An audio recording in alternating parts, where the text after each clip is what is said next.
Hey guys, Frank here, and this is what we did last night. So last night was our Christmas party, and it was a little different because this is the first year I have been here for this Christmas party here, and I planned a little differently than years past. I didn't want it to be completely carnal and just games and fun, but at the same time, I didn't want it to be dull. I wanted it to be exciting. So we did a bunch of stuff, and hopefully, if you guys still have time to do your Christmas party and you need some planning, some attention to that, here's some ideas.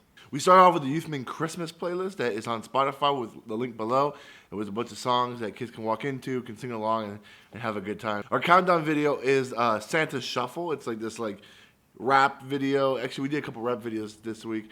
Like talking about the Santa and him dancing and like the different kind of dances you can do to the Santa Shuffle. It's just really goofy. Actually, one of the dudes in that video is an actual rapper. His name is Dre Murray on a real record label, and so it's pretty cool that he's actually doing this like goofy side project. So check that out. The link is below. For the funny video, we showed a Rhett and Link video called "Did You Get Me Anything?" It's actually not Christmassy at all. It just came out like a month ago, I think, like that. But it's super funny. Kids loved it.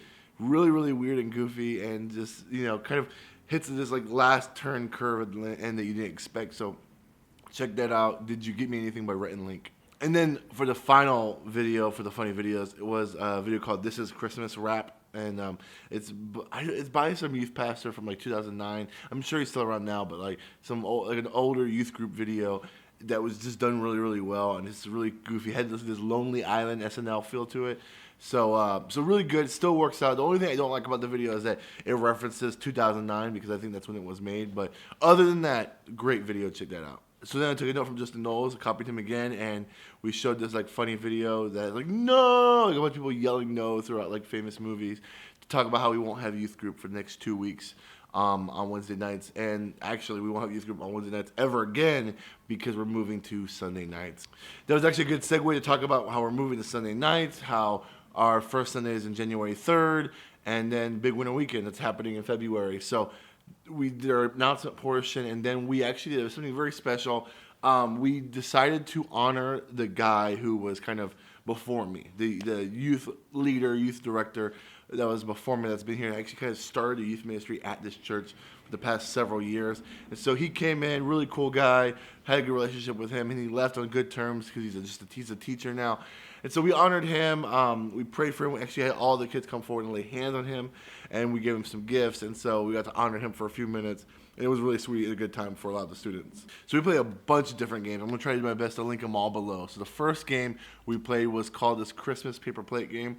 I played it with our staff Christmas party, and so I thought like it was a really good idea to steal. And so basically you put a paper plate on your head, and you draw different Christmassy things like a Christmas tree, stockings, presents, all this type of stuff.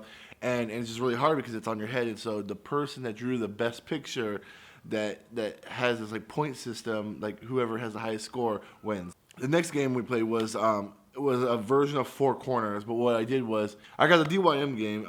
So Christmas is your favorite holiday game. It was a Christmas trivia questions, and we played Four Corners with that. And so basically multiple choice, A, B, C, or D. I put in the corner, this is A, this is B, this is C, this is D.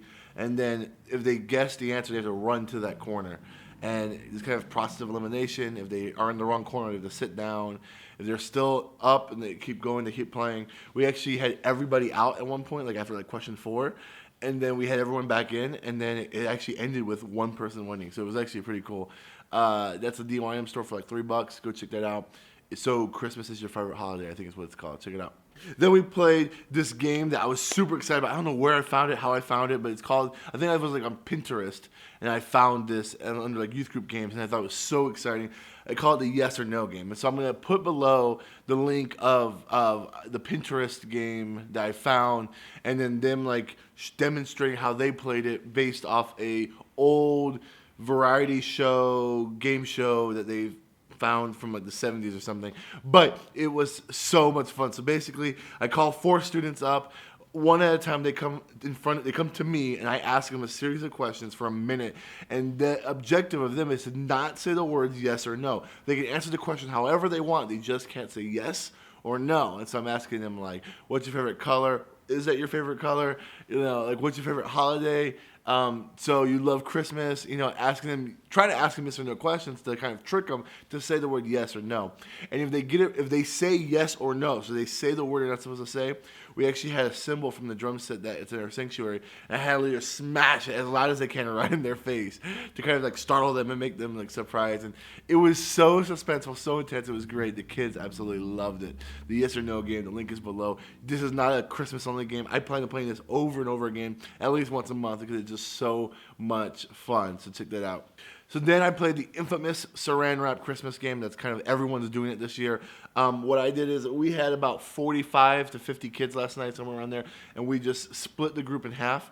And so we had 2 circles going on, and then I had the Saran Wrap ball, and I put it in one kid. And so, I mean, you guys probably know how to play this. I'll put the link below, but there's a Saran Wrap full of good stuff like M&Ms and Reese's and all this other stuff. And then there's a kid rolling dice and trying to get doubles. I didn't do the whole I put oven mitts or Christmas like winter gloves or anything like that. I just wanted, because the videos I've watched, they were just using their regular hands, and it worked well. And this worked. Like there was probably roughly about 25 people in each circle, and it went through the whole loop almost twice before all the candy was gone. So everyone had a chance to try to open it up, and it was suspenseful and intense, and the kids loved it. So that's the Christmas Saran Wrap game. The hardest thing was to find Saran Wrap. Like it seems like it's never easy to find. Like I know it's in the aluminum foil, but it's not there. I don't know. I found it eventually, and I'm thankful, but it was hard. And also give yourself time. If you're playing this game and you haven't played it yet, give yourself time to wrap it. Like I was really ambitious and thought it'll take me a few minutes. It actually took me a little bit longer than I thought it would. So check that out. Saran Wrap game, links below. It's super fun. And then we did have a ugly sweater contest where we had the students come up and they had to demonstrate their ugly sweater. And so what I did is I had 4 leaders as judges, and it was under 3 categories: creativity, so like if they made their own costume or they bought it and it was like really, really unique. So creativity, ugliness. So like what is the sheer ugliness of it? Is it like something that you legit would not wear any other time of year unless it's an ugly sweater contest, or is it not so ugly type of thing? And the third thing is presentation. And so this is where like they can add something to it right then and there, like whether they want to dance, do something goofy. Like one kid, he literally just stood up, looked at everybody, showed them the sweater, and walked into the bathroom and stayed in the bathroom for like 5 minutes. And it was hilarious because he's like legit like in the restroom and no one knows what's happening in there.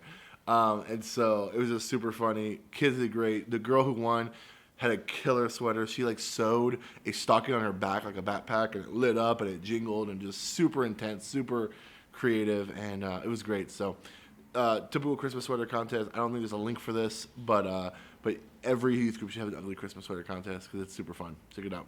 So then I wanted to give them enough time to do different prayer stations. And so there's this one link, I'm going to link below, that is just like classic like Christmas prayer stations. And I just added one more to it. And so I'll try to link both of the things I got them from, because one was from this, like almost all of this first site. I'll link below, which is I got them all from. I just did all the different stations. The only thing I may have done is I rewrote some of the descriptions of how to do it, kind of focusing it in a different perspective or anything. But like every single thing they did, whether it was like look at nativity scenes, draw yourself into a nativity story, put post-it notes on the wall, like all that stuff, I did almost verbatim what they did. Cause it's a good nativity, it's a good Advent kind of prayer station thing, and I've done it for the past like 3 or 4 years, and kids have always loved it. They've always appreciated it, enjoyed it, and the kids actually did well here. Like I didn't know how they were going to respond to that. I think when I first announced that this is what we're going to do, they were kind of like not looking forward to it. But I think at the end of it all, they loved it. It was fun. It was a different kind of activity I've never done before. I think they appreciated it. I wouldn't overdo it. I won't do like prayer stations every month, but I think they enjoyed what they did. So with that being said, we had a great Christmas party. It was a lot of fun. The kids enjoyed it, and prizes were given, and it was a great time. And now we have this great 2-week period where I can just kind of relax and chill and kind of focus on spring and calendar and all that good stuff. And so hopefully that maybe the next time we see this again is about 2 weeks. We're probably going to take a 2-week break. I might show some different videos in there that aren't this is what we did last night videos, but still helpful for student ministry as always. And then starting the new year, we won't be on Thursdays. It might be like Mondays, maybe Tuesdays, because Mondays are my day off, so it depends on when are we actually going to shoot these videos. So with that being said, hope you have a great Christmas. Hope you have an awesome New Year's. Spend some time with family. Eat amazing food. God bless, guys. See you next year.